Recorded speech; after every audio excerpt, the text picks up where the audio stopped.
कबीर निराश होकर अपने घर की तरफ आ रहा था, तभी उसे एक कंस्ट्रक्शन बिल्डिंग नजर आती है। वो बिल्डिंग के अंदर जाता है और प्रमोटर से बात करता है। मालिक, मुझे काम की जरूरत है, क्या आपके पास मेरे लायक कोई काम है? हाँ भाई, मुझे एक ईंट उठाने वाले की जरूरत है। अगर तू ये काम करेगा तो आज से ही लग जा काम पर। मैं तुझे 200-300 रुपए दिहाड़ी दे दूंगा। ठीक है मालिक, मुझे मंजूर है। कबीर कंस्ट्रक्शन बिल्डिंग में काम करने लगता है और तसले में ईंट रखकर एक जगह से दूसरी जगह ले जाता है।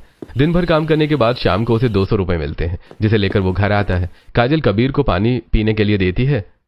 कबीर अपने कमरे में बैठकर पानी पीता है और दिहाड़ी के पैसे काजल को दे देता है। सुनिए जी, आप ये पैसे कहाँ से लेकर आए हैं और आपके हाथों में इतने सारे छाले कैसे हुए? काजल, मुझे एक कंस्ट्रक्शन साइट पे ईंट उठाने का काम मिल गया है। आज पहला दिन था, इसीलिए हाथ में छाले हो गए हैं, लेकिन धीरे धीरे इसकी आदत हो जाएगी। मुझे भूख लगी है, तुम खाना निकालो। पहले आप कितना अच्छा काम करते थे, इस तरह की कोई दिक्कत भी नहीं होती थी और सैलरी भी ज्यादा थी। आपको इतनी मेहनत करता हुआ देख मुझे अच्छा नहीं लग रहा है। काजल कबीर के हाथ में हुए छाले पर मरहम लगाती है और रात में अपने हाथ से उसे खाना खिलाती है। खाना खाकर सभी सो जाते हैं। अगले दिन जब कबीर नाश्ता करने के लिए बैठा था, तभी कबीर की बड़ी मम्मी सरोज उनके घर आती हैं। जेठानी जी, आप आइए, बैठिए ना, मैं आपके लिए चाय बना कर लाती हूँ। नहीं, मैं यहाँ नहीं बैठूंगी। नहीं, तुम्हारे घर में बहुत गर्मी है। मैं तो तुम्हें यहाँ मिठाई खिलाने आई हूँ। किस खुशी में मिठाई? मेरे बेटे का 14 लाख का पैकेज लगा है एक कंपनी में। वो महीने का 1 लाख रुपए कमाता है। क्या सच में? हाँ बिल्कुल, इसलिए तो मैं बर्फी लेकर आई हूँ। लो ये बर्फी खाओ। तुम लोगों ने तो बर्फी देखा भी नहीं होगा। और कभी मैंने तुम्हें कितना समझाया था कि बेटा पढ़ लो, लेकिन तुमने मेरी कभी सुनी नहीं। अगर तुमने भी ठीक से पढ़ाई की होती तो तुम्हारी भी शायद अच्छी नौकरी होती। मैंने सुना है तुम्हारा छाता फैक्ट्री वाला काम चला गया और तुम अब मजदूरी करते हो। हाँ आंटी। मैं देखती हूँ। मैं अपने बेटे से बात करूंगी, अगर उसकी कंपनी में कोई काम होगा तो तुम्हारे लिए बात कर लूंगी। सरोज कबीर की काफी बेइज्जती करती हैं और फिर मिठाई देकर चली जाती हैं। सरोज की बातें काजल को बहुत बुरी लगती हैं। सरोज की बातों से कबीर का मन खराब हो जाता है और वो बिना खाना खाए ही काम पर चला जाता है। कबीर के जाने के बाद काजल सरोज पर गुस्सा करने लगती है। क्या जरूरत थी बड़ी मम्मी को यहाँ आने की? उनकी बेटी की नौकरी लगी है, ये अच्छी बात है, तो इसमें मेरे पति की बुराई करने की क्या जरूरत है? अगली बार उन्होंने कुछ ऐसा किया ना माँ जी, तो मैं उन्हें अच्छे से सुना दूंगी। अब तेरे पति का कोई काम नहीं है, वो मजदूरी करता है, तो लोग 4 बातें सुनाएंगे ही। काजल की बात सुनकर मालती गुस्सा हो जाती है और उसे ही डांट देती है। मालती की बात काजल को बुरी लगती है। कबीर जी, हम सबके लिए कितना करते हैं, लेकिन फिर भी माँ जी को कुछ दिखता ही नहीं है। पहले सरोज और अब मालती की बातें सुनकर काजल परेशान हो जाती है। वो मूड चेंज करने के लिए बाजार चली जाती है, लेकिन बाजार में भी सब्जियों के दाम बहुत ज्यादा होते हैं, इसीलिए वो थोड़ी बहुत सब्जी लेकर घर आ जाती है। रात में खाना खाते वक्त कोई किसी से ज्यादा बात नहीं करता और सभी खाना खाकर सो जाते हैं। अगले दिन जब काजल खाना बनाने के लिए जाती है तो देखती है कि गैस खत्म हो गई है। माँ जी, गैस खत्म हो गया है, क्या करूँ? मुझे क्या पता, अपने पति से गैस के पैसे मांग। कबीर मालती की बात सुन लेता है। वो काजल के पास रसोई में जाता है। काजल, आजकल तो गैस काफी महंगी हो गई है और मेरे पास अभी उतने पैसे नहीं है, हमें कुछ और सोचना पड़ेगा अभी। कोई बात नहीं जी, आप चिंता मत कीजिए, मैं घर में चूल्हा बना लूंगी। कोई जरूरत नहीं है बहू घर में चूल्हा बनाने की। वैसे भी हमारा घर इतना तपता है, चूल्हा बनाने के बाद तो और तपने लगेगा। अगर तुझे चूल्हा बनाना है तो जाकर आंगन में बना। मालती की बात सुनकर कबीर और काजल दोनों दुखी होते हैं, लेकिन दोनों में से कोई भी मालती को कुछ कहते नहीं है। काजल आंगन में 3 ईंट जोड़कर चूल्हा बनाती है और कबीर पड़ोसी के आम के पेड़ से थोड़ी लकड़ी लाकर उसे जलाने के लिए देता है। काजल धूप में पसीने में तरबतर होकर सबके लिए नाश्ता बनाती है। सभी नाश्ता करते हैं। कबीर नाश्ता करके काम पर चला जाता है और बंटी स्कूल चला जाता है। आज इतनी धूप में खुले में खाना बनाने में तो मेरी हालत खराब हो गई। अभी तो दोपहर का खाना बनाना भी बाकी है। काजल घर के अंदर सब्जियां काटती है और फिर बाहर चूल्हे पर बैठकर खाना बनाती है। एक तो कड़ी धूप, ऊपर से चूल्हे की आंच की वजह से काजल को बहुत गर्मी लगती है। वो जैसे तैसे खाना बनाती है। एक दिन में चूल्हे में खाना बनाने में उसकी हालत खराब हो गई थी। रात में कबीर घर आता है तो देखता है कि काजल पसीने में तरबतर रोटी सेक रही है और उसके माथे से पसीना गिर रहा है। कबीर जल्दी से मुंह हाथ धोता है और फिर हाथ पंखा लेकर काजल को हवा करने लगता है। ये आप क्या कर रहे हो जी? अरे तो मैं हवा कर रहा हूँ, तुम्हें गर्मी लग रही है ना? कबीर को अपनी पत्नी को हवा करता देखकर आज पड़ोस की औरतें बातें करने लगती हैं। माँ ही देखो, इसका पति इससे कितना प्यार करता है। काश हमारे पति भी ऐसे होते। मत कीजिए ना, सब लोग हमें देख रहे हैं। अरे जिसे देखना है देखने दो, मैं तो अपनी पत्नी से प्यार करता हूँ, मुझे दूसरों से कोई मतलब नहीं है। काजल रोटियां बना लेती है और सभी रोटी खाकर सो जाते हैं। ऐसे दिन गुजरते हैं। एक रात काजल को सोने में काफी दिक्कत हो रही थी। वो कबीर को उठाती है। देखिए ना जी, मेरे पेट में क्या हो गया है, बहुत लहर रहा है। काजल, तुम्हारे पेट पर तो बड़ी बड़ी घमौरी हो गई हैं। ये जरूर बाहर आंगन में खाना बनाने की वजह से हो रहा है। तुम्हारे पेट पर धूप सीधी पड़ती है ना, इसलिए घमौरी हो गई है। ये सब मेरी वजह से हो रहा है। अगर मैं गैस ले आता तो ऐसा नहीं होता। नहीं नहीं जी, ऐसी कोई बात नहीं है। आप मेरे पेट पर पाउडर लगा दीजिए, घमौरी ठीक हो जाएगी। काजल कबीर को पाउडर लाकर देती है और कबीर काजल को पाउडर लगा देता है। फिर दोनों सो जाते हैं। अगली सुबह कबीर जल्दी उठ जाता है। मैं काजल को ऐसे धूप में खाना बनाते नहीं देख सकता। मुझे कुछ न कुछ करना होगा, लेकिन मैं क्या करूं? कबीर ये सोच रहा होता है कि तभी उसकी नजर उसके लाई छातों पर जाती है और उसके दिमाग की बत्ती जलती है। मैं गैस नहीं ला सकता तो क्या हुआ, मैं छाते से ही काजल के लिए रसोई बना दूंगा।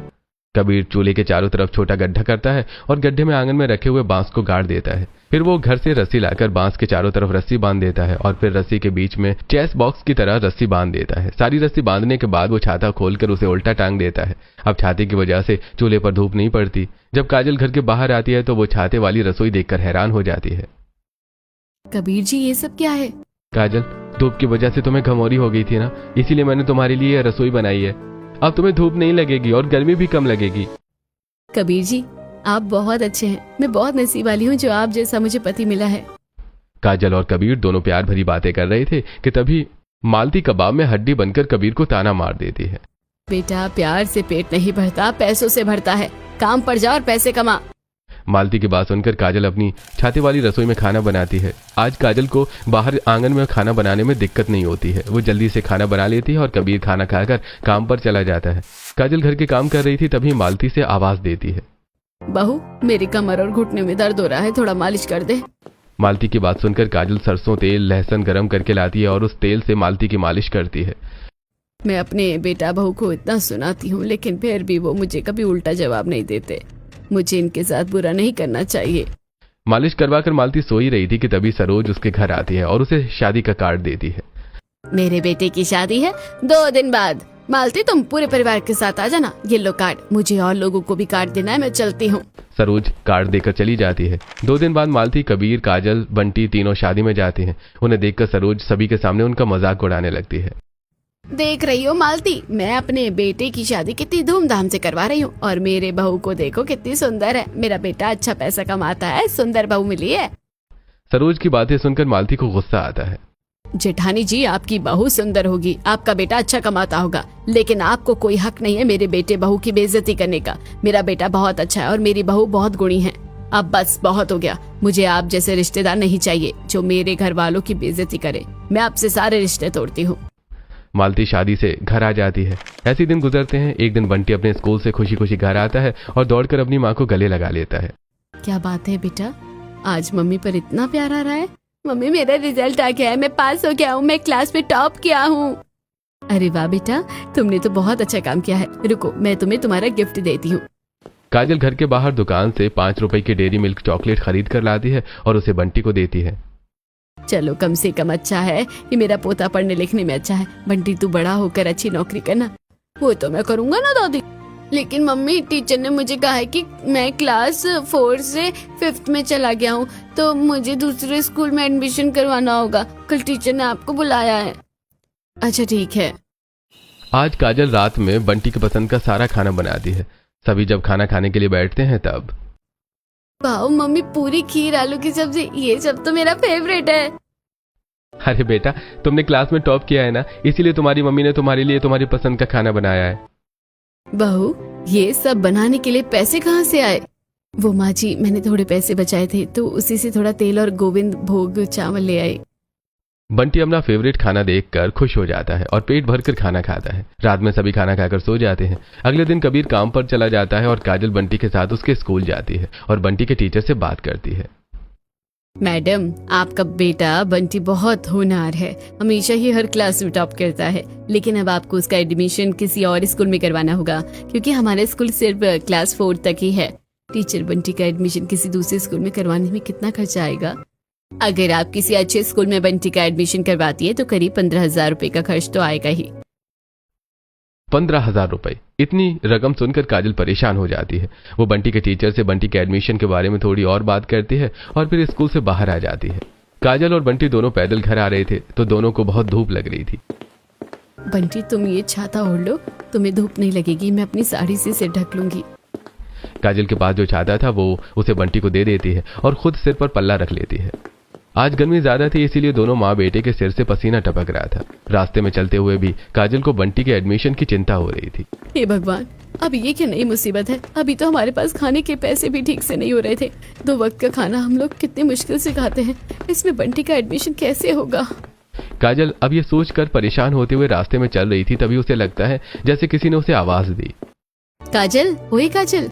काजल पीछे पलटती है तो देखती है कि उसकी बचपन की सहेली पलक उसे आवाज दे रही है। अरे पलक, तू यहाँ कैसे? अरे मैं तो अपनी बुआ सास की घर आई हूँ अपने ससुराल वालों के साथ। तेरा घर भी यहीं है? हाँ, मेरा ससुराल यहीं पास में है। कितने दिनों बाद तुझे देख रही हूँ। तेरी शादी क्या हो गई? तुझे तो कांटेक्ट करना मुश्किल हो गया था।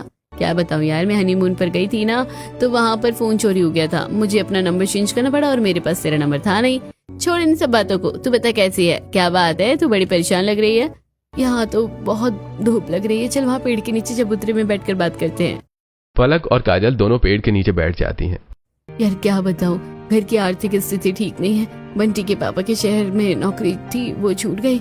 गांव में उनकी कमाई उतनी नहीं हो रही है और अब तो बंटी का एडमिशन किसी दूसरे स्कूल में भी करवाना होगा। 15,000 रुपए लगेंगे। क्या करूँ, कैसे करूँ, कुछ समझ नहीं आ रहा। आजकल तो सब्जियां भी कितनी महंगी हो गई है, सारे पैसे तो सब्जी खरीदने में ही निकल जाते हैं। अगर ऐसी बात है तो किचन गार्डन क्यों नहीं बना लेती? मेरे ससुराल में तो घर के सामने किचन गार्डन है। मैंने उसमें कद्दू, तोरई, भिंडी, टमाटर, मिर्च काफी कुछ उगाया है। अगर तू अपने घर पर ही सब्जी उगा लेती तो तुझे बाहर से सब्जी खरीदने की जरूरत नहीं पड़ेगी, जिससे थोड़े पैसे तो बचेंगे। पलक, तेरा आइडिया तो अच्छा है, लेकिन मेरे घर के सामने जो मिट्टी है वो उपजाऊ नहीं है। मैं सब्जियां कैसे उगाऊंगी? और अगर मटकों के पौधों में उगाने जाऊंगी तो मटका खरीदने में भी काफी खर्चा होगा। काजल देख, सब्जी उगाने के लिए सिर्फ जमीन नहीं चाहिए, तो किसी भी चीज में सब्जी उगा सकती है। मैंने तो कई लोगों को बोतल में, थर्माकोल के बॉक्स में, ड्रम में सब्जी उगाते हुए देखा है। तो देख, अगर तेरे पास कुछ खराब बेकार चीज हो तो तू उसमें खेती कर सकती है। इस तरह पलक काजल को पैसे बचाने से रिलेटेड काफी सारी चीजें बताती है। आधा 1 घंटा बात करने के बाद काजल और पलक दोनों अपने अपने घर चली जाती हैं। शाम को जब कबीर आता है तब काजल उसे एडमिशन वाली बात बताती है। काजल, 15,000 रुपए तो बहुत बड़ी रकम है, हम लोग बंटी का एडमिशन कैसे करेंगे? आप चिंता मत कीजिए, मैंने कुछ सोचा है। मैं अब छोटी छोटी बचत करूंगी और बंटी के एडमिशन के लिए पैसे जोड़ूंगी। काजल की बात सुनकर कबीर को चिंता थोड़ी कम हो जाती है। वो बाथरूम में जाकर फ्रेश होता है और फिर खाना खाने के लिए बैठता है। काजल आज सबको रात के खाने में रोटी और आम की खटाई देती है। माँ जी, कबीर जी, बंटी के एडमिशन के लिए हमें पैसे जमा करने हैं, तो हमें अभी थोड़ा देख समझ कर चलना होगा। अभी हम लोग सब्जियों पर ज्यादा पैसा खर्च नहीं कर सकते हैं। आज बंटी खेलते हुए 2 आम लेकर आया था, तो मैंने उसमें थोड़ा सा गुड़ डालकर उसकी थोड़ी खटाई बना दी। ये खटाई टेस्टी लग रही है बहू, और तुझे जो समझ आता है तू कर, हम लोग तेरे साथ है। काजल कुछ दिन अपने घर वालों को दिन में दाल चावल चोखा तो रात में अचार रोटी खाने के लिए देती थी। कबीर, मालती और बंटी ये सब ठीक से खा नहीं पा रहे थे। एक दिन जब काजल अपने छाते वाली रसोई में खाना बना रही थी तो वो सोचती है, आजकल घर वाले ठीक से खाना नहीं खा रहे हैं। बिना सब्जियों के ऐसे ज्यादा दिन तक नहीं चलने वाला। लेकिन सब्जी बहुत महंगी है और मैं इस घर में किस चीज में सब्जी उगाऊं कुछ समझ नहीं आ रहा। काजल ये सब सोच रही थी कि तभी उसकी नजर अपने रसोई के ऊपर लगे छाते पर जाती है और उसके दिमाग में एक धमाकेदार आइडिया आता है। अरे हाँ, ये छाता, अगर इस छाते से मेरी रसोई बन सकती है तो मैं छाते से खेती भी कर सकती हूँ। अब ये सब सोचकर काजल जल्दी से दोपहर का खाना बनाती है और फिर एक बोरी लेकर नदी के किनारे चली जाती है। नदी के किनारे अच्छी हवा चल रही थी। वो नदी के किनारे फावड़े से मिट्टी खोदती है और बोरी में मिट्टी भरकर उसे उठाकर लाती है। काजल, तू कहाँ चली गई थी और इस बोरी में क्या है? माँ जी, मैं नदी के किनारे से मिट्टी लेने गई थी। अब मैं घर में ही सब्जी उगाऊंगी और आप लोगों को अपनी उगाई सब्जी खिलाऊंगी। लेकिन तू सब्जी उगाएगी कहाँ? हमारे पास तो कोई जगह भी नहीं है। माँ जी, मैं तो छाते में सब्जी उगाऊंगी। तेरा दिमाग तो ठीक है बहू, कैसी बहकी बहकी बातें कर रही है। सब्जियां खेत में उगती है, छाते में नहीं, समझी? नहीं माँ जी, छाते में भी सब्जी उग सकती है और मैं आपको इसमें उगा कर दिखाऊंगी। बहू, तेरा दिमाग खराब हो गया है, तुझे जो सही लगता है वो तू कर। इतना कहकर मालती गुस्से में घर के अंदर चली जाती है। काजल मालती पर ध्यान नहीं देती है। वो मिट्टी की बोरी से मिट्टी निकालती है और अपने पड़ोसी के तबेले में जाकर गोबर लेकर आती है और मिट्टी में मिलाती है। वो अपने आंगन में छाते वाली रसोई के 2 साइड में 4-4 गड्ढे करती है और उसमें क्रॉस की तरह बांस लगाकर उसे रस्सी से बांध देती है और दोनों बांस के बीच में प्लास्टिक की मोटी रस्सी बांध देती है। फिर वो छाते की बोरी से ठीक ठाक छाते निकालती है। फिर वो उसमें छोटा छेद करती है और उसमें मिट्टी डालकर उसमें बीज लगाती है। बीज लगाने के बाद वो छाते को रस्सी में टांग देती है। अच्छा हुआ जो मुझे पलक ने बता दिया था कि सब्जियों से सब्जियों के बीज कैसे निकलते हैं, और मैंने पहले से ही इन बीजों को संभाल के रखा था। काजल अपने पौधों में पानी डालती है। काम करते करते शाम हो गई थी तो काजल घर में जाकर नहाती है और फिर घर में पूजा करती है। रात में कबीर जब घर आता है तो घर के बाहर छाते की रसोई और खेती देखकर हैरान हो जाता है। अरे काजल, ये सब क्या है? बिना सब्जियों के आप लोग ठीक से खाना नहीं खा पा रहे थे, इसलिए मैंने सोचा कि क्यों ना मैं घर पर ही सब्जी उगाऊं, इसलिए मैंने छाते में खेती की है। बेटा, बहू का दिमाग खराब हो गया है, इसलिए वो उठपटांग चीजें कर रही है। तू ही उसे कुछ समझा, वो तो मेरी बात नहीं सुनती है। हाँ माँ, मुझे काजल पर भरोसा है। अगर वो कुछ कर रही है तो सोच समझ कर ही कर रही होगी। कबीर की बात सुनकर काजल खुश हो जाती है और सभी को खाना देती है। सभी खाना खाकर सो जाते हैं। ऐसे दिन गुजरते हैं। काजल अपने पौधों का बहुत ध्यान रखती है। वो सुबह शाम उसमें पानी देती है और साथ में झूठा पानी भी देती है। काजल की मेहनत और देखभाल से कुछ दिनों में उसके छोटे पौधे उगाते हैं, जिसे देखकर वो सुबह बंटी बहुत खुश होता है। मम्मी देखिए, छाते में पौधे उग गए हैं। बंटी की आवाज सुनकर काजल घर से बाहर आती है और अपने छाते में पौधे देखकर बहुत खुश होती है। बेटा, तुम देखना, जल्दी ही उस पौधे में से सब्जी आ जाएगी। काजल अपने पौधों का और ध्यान रखती है। वो फल की दुकान से फलों के छिलके अपने पौधों में डाल देती है, जो ऑर्गेनिक खाद का काम करता है, जिससे उसके पौधे जल्दी बढ़ते हैं। और कुछ दिनों बाद उसके छाते में छोटे छोटे टमाटर, बैंगन, भिंडी, करेला, मिर्च, नींबू, आलू, प्याज, लहसुन, पालक उगाता है। एक दिन सुबह सुबह काजल जब इन सब्जियों को देखती है तो बहुत एक्साइटेड होती है। माँ जी, कबीर, बंटी बाहर आई है। काजल की आवाज से सबकी नींद खुल जाती है और सभी बाहर आकर देखते हैं तो हैरान रह जाते हैं कि काजल के छाते वाली खेती में सब्जी उगी है। माँ जी, देखिए, सब्जी उग गई। हाँ बहू, तूने सही कहा था। एक काम कर, आज नाश्ते में भिंडी की भुजिया, रोटी और टमाटर की चटनी बना दे, और दोपहर में चावल के साथ पालक वाली दाल और बैंगन का भरता बना देना। माँ, आप तो कह रही थी कि काजल की छाते वाली खेती में सब्जी नहीं होगी, और अब आप सबसे पहले अपनी फरमाइश बता रही हैं। माँ, आप ना बहुत चालाक है। कबीर की बात सुनकर सभी हंसने लगते हैं। काजल नहा धोकर अपने छाते में उगी भिंडी, टमाटर, आलू को तोड़ती है और अपनी छाते वाली रसोई में जाकर भिंडी को धोकर काटती है और उसे भिंडी की भुजिया बनाती है। फिर टमाटर को आग में पकाकर टमाटर की चटनी और लास्ट में रोटी बनाती है। काजल जब सभी को खाना देती है तब, वाह काजल, तुम्हारी छाते में उगाई सब्जियां तो बाहर की सब्जियों से बहुत अच्छी हैं और टेस्टी भी है। हाँ बहू, कबीर बिल्कुल सही कह रहा है। बहुत दिनों बाद अपने घर वालों को इतना खुशी से खाना खाते देखकर काजल को बहुत खुशी होती है। अब वो हर दिन अपने घर वालों को अपनी उगाई सब्जी बनाकर खिलाती है, जिससे उसके घर वाले अच्छे से खाना खाते हैं और उसके पैसों की बचत भी हो जाती है। कुछ दिन ऐसे ही गुजरते हैं। एक दिन जब कबीर कंस्ट्रक्शन साइट में काम कर रहा था तो प्रमोटर उसे अपने पास बुलाता है। जी, आपने बुलाया सर? हाँ कबीर, मुझे सुपरवाइजर की जरूरत है। मैंने तुम्हारा काम देखा है, तुम बाकी मजदूरों से ज्यादा स्मार्ट हो, इसीलिए मैं तुम्हें साइट का सुपरवाइजर बनाता हूँ। अब तुम्हें दिन के 200 नहीं बल्कि 900 रुपए मिलेंगे। कबीर अपने प्रमोशन से बहुत खुश होता है। वो शाम को मिठाई का डिब्बा लेकर घर आता है। माँ, काजल, मेरा प्रमोशन हो गया है। अब हम लोग बंटी का एडमिशन स्कूल में आराम से कर पाएंगे। क्या आप सच कह रहे हैं? भगवान ने मेरी सुन ली। कबीर के प्रमोशन से सभी बहुत खुश थे। ऐसे कुछ दिन गुजरते हैं। एक महीने बाद कबीर बंटी का एडमिशन अच्छे स्कूल में कर देता है और काजल के लिए गैस सिलेंडर भी मंगवा देता है। अब काजल को गर्मी में चूल्हे पर बैठकर खाना नहीं बनाना पड़ता। काजल की छाते वाली खेती पूरे गांव में मशहूर हो गई थी। एक दिन काजल अपनी छाते वाली रसोई में खाना बना रही थी तो दो औरतें उसके पास आती हैं। क्या आप ही काजल हैं? जी हाँ, बताइए आप कौन? जी, मेरा नाम कविता है, मैं एनजीओ चलाती हूँ। मैंने आपके छाते वाली रसोई और खेती के बारे में काफी सुना था। मैं चाहती हूँ कि आप हमारे एनजीओ में काम करें। लेकिन मुझे क्या करना होगा? हम लोग गरीब हैं और लाचार औरतों को सशक्त होने में मदद करते हैं ताकि वो अपना घर परिवार आराम से चला सके। आपका इनोवेटिव आइडिया मुझे बहुत पसंद आया। अगर आप एनजीओ में काम करती है तो आप दूसरी औरतों की परेशानी दूर करने में उनकी मदद कर सकती है। काजल को कविता का ऑफर अच्छा लगता है और वो एनजीओ का जॉब एक्सेप्ट कर लेती है। अब काजल सुबह सुबह अपने छाते से सब्जी तोड़कर घर वालों को खाना खिलाती और फिर एनजीओ में काम करने के लिए चली जाती। ऐसे दिन गुजरते हैं। एक दिन काजल और कबीर मिलकर घर में कूलर लेकर आते हैं। बेटा, तू कूलर ले आया है, अब हमें भी गर्मी नहीं लगेगी। तू मेरा होनहार बच्चा है। अरे माँ, होनहार मैं नहीं, आपकी बहू है। उसकी वजह से ही आज हमारे घर में इतनी बरकत आई है। अगर उसने छाते की खेती न की होती ना तो पता नहीं हम लोग क्या करते। बिल्कुल सही कह रहा है बेटा, मेरी बहू तो लाखों में एक है। अपनी सास और पति के मुंह से अपनी तारीफ सुनकर काजल बहुत खुश होती है। मालती, कबीर, काजल और बंटी कूलर के सामने बैठकर खाना खाते हैं। काजल के घर में सब कुछ सही हो गया था और उसकी हैप्पी एंडिंग हो गई थी।